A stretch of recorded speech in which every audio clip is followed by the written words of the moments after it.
You wouldn't normally think that a quiet little suburban neighborhood could suddenly turn into the center of chaos. But here I am, ready to tell you how one simple act of petty sabotage by our neighborhood's infamous HOA Karen caused a power outage throughout the entire area. Well, at least throughout the 9-block community we call Willowbrook Estates. If you've ever had to deal with an overly strict homeowners association or had a nosy neighbor who just couldn't mind their own business, then you already know exactly what kind of trouble I'm talking about here. Keep listening, and you'll understand how one snipped wire managed to disrupt our entire neighborhood and reveal some hidden tensions in our otherwise peaceful little world. I've been living here in Willowbrook Estates for almost 15 years now, long enough to see driveways change from gravel to neatly paved, watch entire families grow up, and deal with about half a dozen different Karens serving on our homeowners association board. But none of them ever came close to the level of intensity and obsession that the current Karen shows.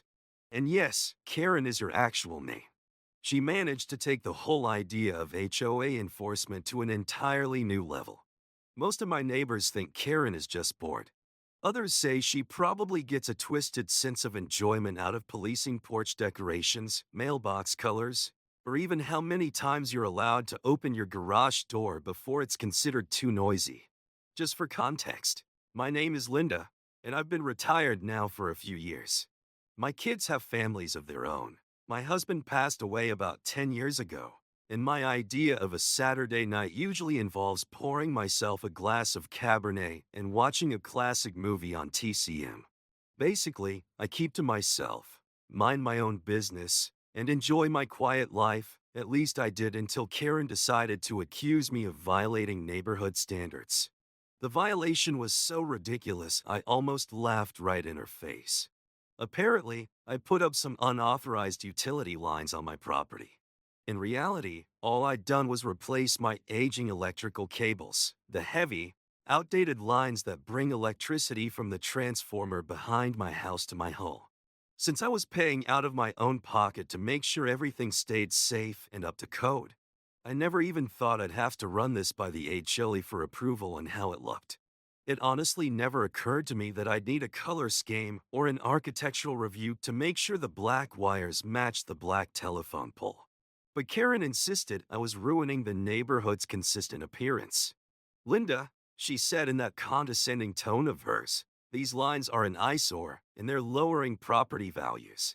You need to remove them immediately, or you'll face an official HOA citation. I tried twice to explain to her that these lines weren't just decorations, they were a necessary upgrade to keep my lights and appliances working properly. Karen's face turned red, like she couldn't handle hearing logical reasoning. I'll check with the board, I told her calmly, thinking they'd laugh off her complaint. Clearly, though, I underestimated Karen's determination. Later that night, around 9:30 p.m., just as I was settling down, I heard a metallic clang from my backyard. My heart skipped a beat. Willowbrook Estates is usually very quiet after dark. Most of us here are seniors or nearing retirement, and we prefer to turn in early. My porch light was on, so I peeked through the blinds, but saw nothing out of place. I shrugged it off, figuring it might have been a stray cat or maybe a tree branch that fell. The next morning, around 7, I realized every digital clock in my house had reset to 12 o'clock. The refrigerator hummed oddly loud. I was used to the soft quiet it normally made. My air conditioning was off, strange for an early summer day in Florida. Even my phone wasn't working, not even the landline. At first, I thought it was just a local power outage, maybe from a storm overnight. But no storms had passed. Instead, I noticed my neighbor across the street talking excitedly with someone. I stepped onto my porch and saw something strange. A couple of utility trucks were parked about a block away, their bright orange lights quietly spinning. Several men in hard hats were busy working with a large cable spool. My neighbor Frank, a friendly retiree who once spent a whole summer building a koi pond, caught my eye and hurried over, clearly frustrated. "The whole block is out, Linda," he said, rubbing the back of his neck nervously. "Utility guy says someone tampered with the lines." My stomach dropped. Tampered with? I walked quickly around to my backyard, and sure enough, the heavy black cables I'd recently installed were hanging down, almost completely severed. It looked like someone had taken a hacksaw or heavy-duty wire cutters and chopped right into them. Those wires weren't just serving my hull. The upgrade apparently connected to the main transformer that fed power to the entire block. Simply put, someone had sabotaged the cables and knocked out electricity for nearly 2 dozen homes. My hands started shaking. Immediately, I thought about Karen, but I knew I'd need some kind of proof before confronting her. In my experience, people like Karen are careful enough to cover their tracks. Anyone bold enough to cut cables probably wouldn't leave obvious clues behind. But as I stood there looking around the grass, something small and shiny caught my attention. It was a tiny pink rhinestone, glittering in the morning sunlight near the stump of a palm tree, just a few feet from the damaged cables. Karen was known for wearing these rhinestone clips on her sandals, the kind that sparkled obnoxiously whenever she walked. I bent down for a closer look and instantly recognized the familiar design. My heart sank. Was this tiny crystal actually the key evidence proving Karen had taken her HOA crusade way too far? I didn't even have to guess. I knew deep down in my bones Karen had come by in the middle of the night to solve her cable problem herself. Now, thanks to her interference, the entire neighborhood was paying the price. No one had electricity, and those utility trucks would probably be on our block the entire day. At the time, I had no idea how deep this fiasco was going to go. Neighbors were waking up to find refrigerators, dead phones, and no air conditioning. Everyone's frustration was just about ready to explode. And guess who found herself right at the center of this disaster? By mid-morning, Willowbrook Estates looked more like a crime scene. Utility trucks lined the streets, and neighbors gathered anxiously on sidewalks. The summer sun blazed overhead, making an already tense situation almost unbearable. The constant hum of portable generators from a few neighbors who'd come prepared became the unofficial soundtrack of our neighborhood's frustration. I found myself awkwardly sitting on my front steps, sipping on lukewarm coffee I'd brewed with my camping stove. Frank paced nearby, occasionally stopping to update me on what the utility workers were finding out. Apparently, those severed wires didn't just cut off my power, they also disrupted the main junction supplying electricity to other homes on our street. Immediately, I felt a pang of guilt. Even though I hadn't actually done anything wrong, the upgrade I'd made inadvertently turned my lines into a central hub feeding multiple houses. They'll get it fixed, Frank reassured me, trying to sound hopeful. But it's going to take a while. They'll have to install new cables and run tests to make sure nothing else got damaged. I bit my lip nervously, thinking about the little pink rhinestone I'd slipped into my pocket. More neighbors were approaching now, probably searching for answers. Among them was Doris, the neighborhood gossip who always seemed to know every detail before anyone else. She came wobbling over in her neon pink visor, holding a water bottle. "Linda, what on earth is happening here?" she asked, eyeing the dangling cables. They told me someone deliberately cut them. Tut? By who? And why? Doris's eyes went wide. You don't think? I mean, I've always known Karen had issues, but outright sabotage? That's criminal. Linda. I sighed deeply. I hate jumping to conclusions, but I found this near the cables. I opened my hand and showed Doris the rhinestone. Karen wears those rhinestone sandals, remember? Just the other day at the mailbox, I noticed she was missing one jewel on her left sandal. Doris gasped and quickly fanned herself. We absolutely have to tell the HOA board about this. She's finally gone too far, messing around with utility property like this. Exactly, I agreed, nodding firmly. She's always quick to write up petty citations for everyone else. This is much more serious. I paused, thinking aloud. I'm just worried she'll deny everything. But honestly, I'm done walking on eggshells around her. Later that afternoon, Walter Thompson, the HOA president, called for an emergency meeting at our community clubhouse. With no air conditioning and no microphones due to the power outage, the clubhouse quickly became uncomfortably warm. But nearly every homeowner from Willowbrook Estates squeezed into the room. fanning themselves with old newspapers or spare copies of the HOA regulations. Karen arrived last, as usual, wearing a neatly pressed linen blouse and, ironically, the same rhinestone sandals missing one gem. I tried not to stare, but those sandals sparkled a little less brightly without that stone. After everyone settled into plastic chairs arranged in a loose circle, Walter cleared his throat. As you're all aware, we've had a serious situation involving damage to the electrical lines, he began calmly. We need to decide on next steps and see if we can identify who's responsible. A quiet murmur spread across the room. Karen folded her arms, feigning innocent concern. I held the rhinestone tightly in my pocket, mentally rehearsing my words. Before I had a chance to speak up, Karen abruptly stood. I must say, I'm shocked at the lack of oversight from our HOA, she declared loudly, her voice carrying through the stuffy room. Maybe better control would have prevented such a disaster. She glanced subtly toward me, clearly implying blame without directly accusing me. My anger flared at her audacity. Several neighbors shifted uncomfortably in their chairs, catching the implication as well. Walter raised an eyebrow. Karen, he replied evenly, there's no indication that the new cables themselves caused the outage. In fact, the utility company says the wires were intentionally cut. They suspect vandalism. Vandalism? Karen repeated, her eyes wide in exaggerated surprise. Who could possibly do something like that? That was my opening. I stood up, ignoring the sweat dripping down my forehead. Karen, I said, steadying my voice, do you remember our conversation yesterday about the new electrical lines at my house? You said they were hurting property values. Then, last night, my cables were cut. I opened my hand, displaying the pink rhinestone clearly for everyone to see. I found this near the cut wires. It matches exactly the stone that's missing from your left sandal. The room fell silent. Karen's face briefly twitched with surprise, but she quickly regained her composure. Are you serious right now? She scoffed with forced laughter. I lose those little stones all the time.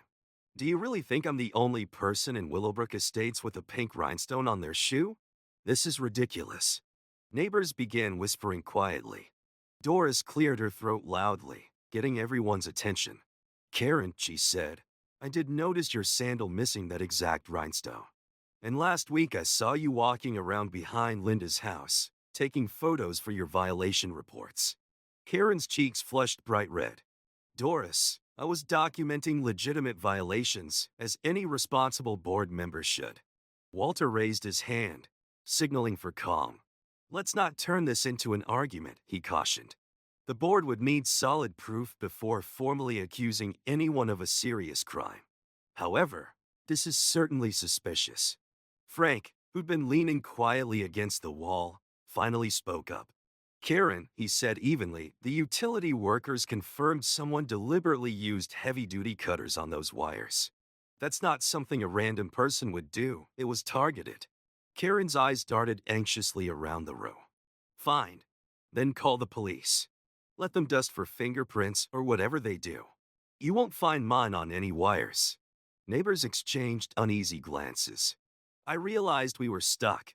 Without stronger evidence, neither the authorities nor the HOA could directly pin the sabotage on Karen. But something had changed in the row. Neighbors who might have previously defended Karen were now watching her with open suspicion. Karen seemed to sense the hostility. She clutched her handbag tightly, turned abruptly, and stormed out, leaving us all to sit in awkward silence and sweltering heat. Walter sighed heavily. We'll inform the police about what we know, he told us. In the meantime, please remain patient while the utility workers finish their repairs. We'll update everyone as soon as we can. The emergency meeting ended, but I had a feeling this was only the beginning of our troubles. I couldn't have known then that Karen's late-night sabotage would snowball into something even bigger. Something involving hidden cameras, secret payouts, and a grudge dating back years. In the days that followed, our power situation slowly improved. The utility crews replaced the damaged cables with brand new lines, even burying some underground to avoid future problems. My home, along with the entire neighborhood, finally hummed back to life. The gentle buzz of air conditioners was a welcome relief, and everyone breathed a collective sigh. Everyone, that is, except me. I couldn't shake the uneasy feeling that Karen might do something else, or worse, try to frame me somehow. One afternoon, as I was straightening up my living room, grateful to finally have cool air flowing again, the doorbell rang.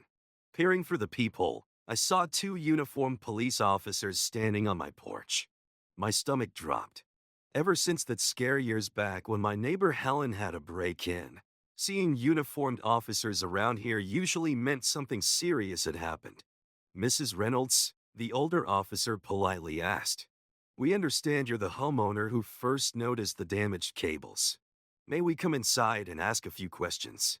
I invited them in and offered iced tea. Old habits die hard, especially here in Florida's sweltering heat. The younger officer positioned himself near my bookshelf, while the older one pulled out a notebook. "Can you tell us exactly what you saw that morning?" he asked. I explained everything: the cut cables, the rhinestone I discovered, and even Karen's outspoken complaints against my electrical upgrade. The older officer nodded as he jotted down notes. "We've already spoken to some of your neighbors," he said. "Seems this Karen has quite a reputation around here. Unfortunately, suspicion alone isn't enough to pursue formal charges." Feeling frustration build inside me, I leaned forward. "What about the rhinestone? That must mean something. She's literally the only person who openly complained about those cables." The younger officer cleared his throat gently.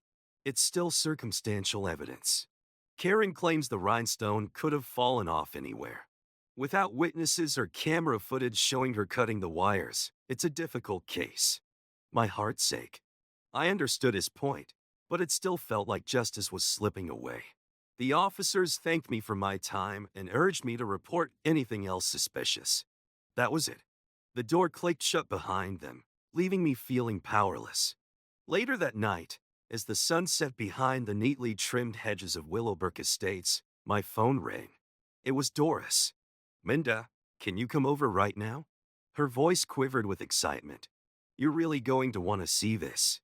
When I arrived at her home, a cozy, single-story place with cheerful yellow shutters, she hurried me straight to the kitchen table.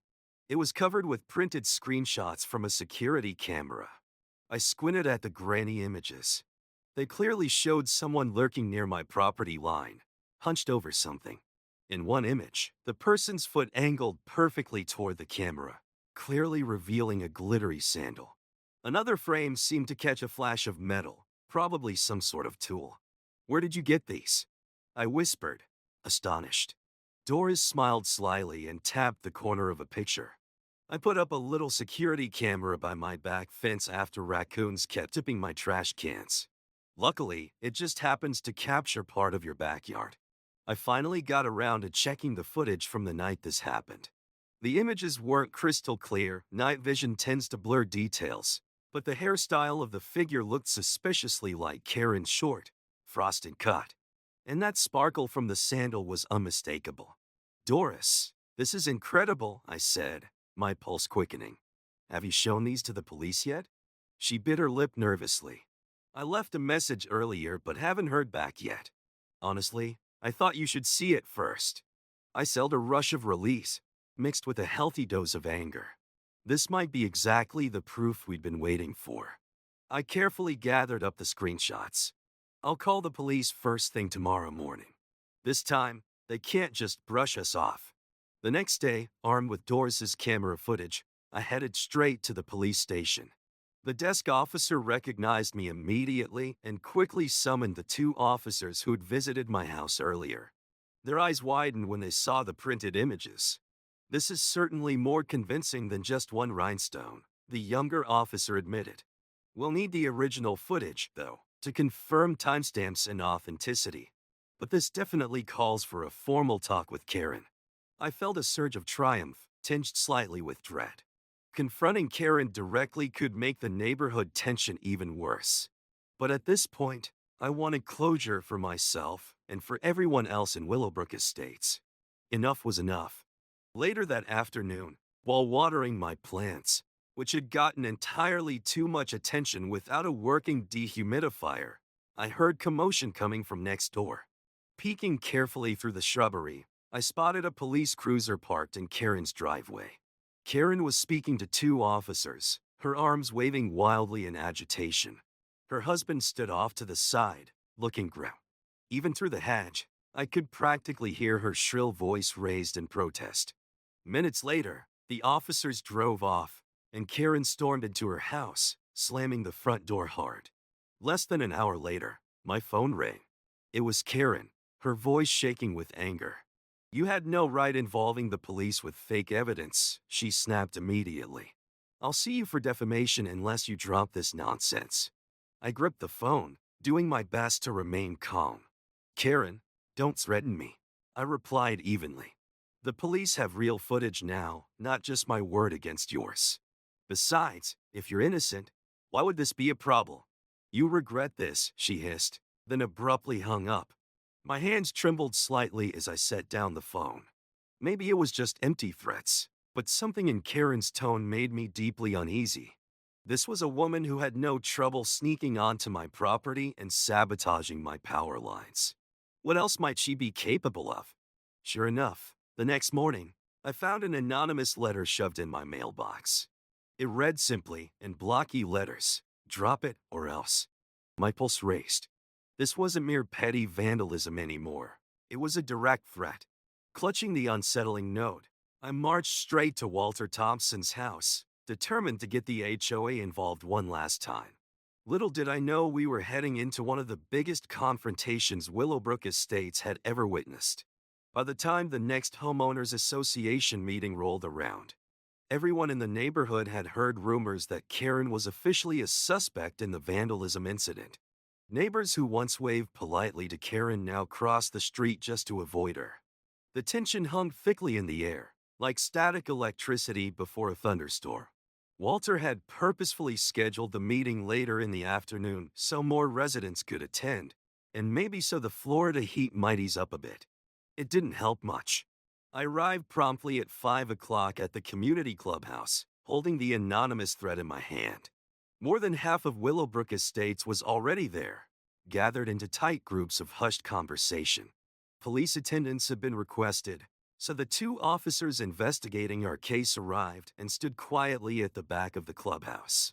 Karen hadn't shown up yet. After a minute, Walter gently tapped the microphone. "Yes, thanks to restored electricity, we finally had our sound system working," and cleared his throat. "Thanks, everyone, for being here. We have an important issue to discuss, the recent act of vandalism to the power lines in our neighborhood," he started calmly. "New evidence has surfaced, suggesting that a member of our HOA board was involved. The police are here as well, since this could lead to criminal charges." A wave of murmurs swept through the audience. Walter adjusted his glasses, scanning the crowd carefully. "Karen, I know you're here," he called out gently, eyes searching the back of the room. Sure enough, Karen stepped quietly through the rear entrance, attempting to slip unnoticed into a seat near the wall. No such luck. Walter motioned for her to step forward. With flushed cheeks and squared shoulders, she stood up and faced everyone. "I'm not guilty of any wrongdoing," Karen proclaimed to the room. "Someone is framing me because they're unhappy with how firmly I enforce our HOA rules. Yes, I discussed Linda's unauthorized cables, but I certainly did not cut them." Doris, always eager for dramatic timing, raised her hand immediately. Walter nodded toward her, giving her permission to speak. "Karen," Doris announced clearly, "I have security camera footage from the exact night those wires were cut. The video shows someone matching your description in Linda's yard, wearing sandals exactly like yours and holding some kind of tool. I've already given a copy to the police." Karen's face turned furious. "You think sandals prove anything?" she snapped. "That's ridiculous. And how dare you film me without my permission?" She shot Doris a glare intense enough to scorch metal. At that moment, one officer stepped forward, calmly addressing Karen. "Ma'am, we have evidence suggesting you were trespassing. This footage clearly shows someone at 9:30 p.m. near Linda's property on the night of the incident. If you have an alibi, now would be the ideal time to share it." Karen sputtered indignantly. I was at home watching TV with my husband. He'll confirm that. All eyes immediately shifted to Karen's husband, who was seated quietly to the side, his arms crossed tightly. He hesitated, clearly uncomfortable, then spoke softly. Actually, Karen, you stepped out for a while. You said you needed to file some paperwork next door at the HOA office, but you didn't come back for over an hour. Karen's expression quickly shifted from anger to shock and betrayal. A wave of quiet gasps rolled across the room. Walter gently tapped the microphone again, his voice serious. Taryn, you've served on our board for 2 years, he said firmly. In that time, we've had multiple complaints about you harassing neighbors. But this goes far beyond anything we can overlook. She looked frantically around, clearly panicked. The two police officers exchanged a quiet glance, as if they'd seen and heard enough. One officer stepped forward again. Ma'am, we'll need you to come with us down to the station for further questioning. Before they could approach, Karen suddenly raised her voice, eyes brimming with tears. All I ever wanted was to keep this neighborhood beautiful, she blurted out. Those wires were ugly, they were dangerous, and nobody would listen. The board ignored my concerns about safety and aesthetics. So yes, I cut the wires.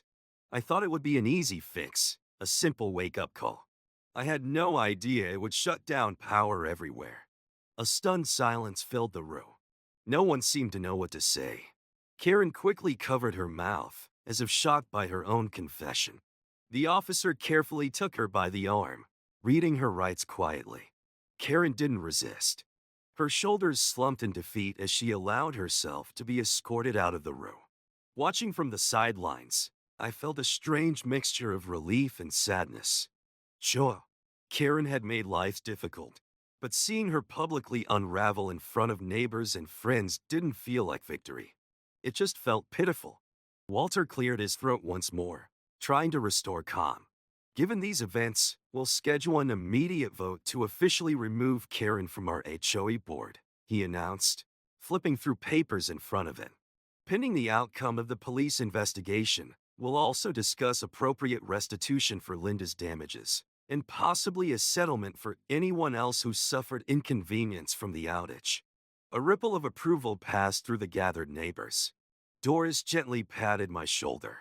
You've really been through it, Linda. I hope things quiet down now, and you get your peace back.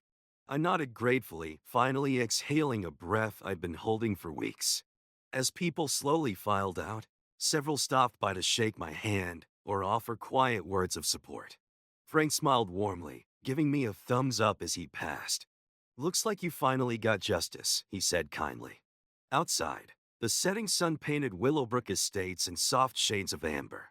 For a moment, I marveled at how peaceful the neighborhood appeared. Trimmed lawns, neat hedges, quiet streets. Everything looked normal, even though so much had changed. In the days following, Karen faced formal charges for trespassing and criminal mischief. She never returned to her HOA role, and soon enough, her husband quietly listed their home for sale. Rumor had it they moved to a condominium complex across town, someplace where Karen wouldn't have the authority to enforce her so-called beautification standards on unsuspecting residents.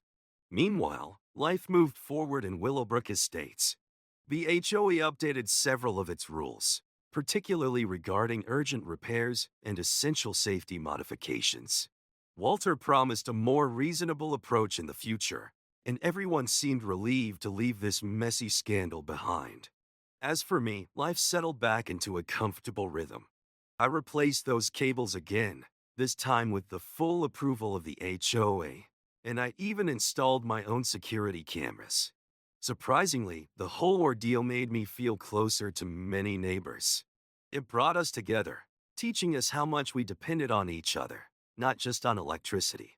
Sometimes, I still glance over at the spot where Karen cut the wires, remembering all the trouble she caused in that one reckless moment.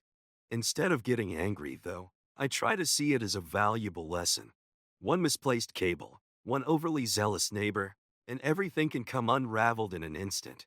But even chaos can remind us how much stronger we are when we stick together. So, if you ever find yourself with a Karen in your neighborhood, remember our story. If someone threatens to snip your power lines or takes matters into their own hands, don't underestimate how far they'll go. But also remember this: there's always a silver lining.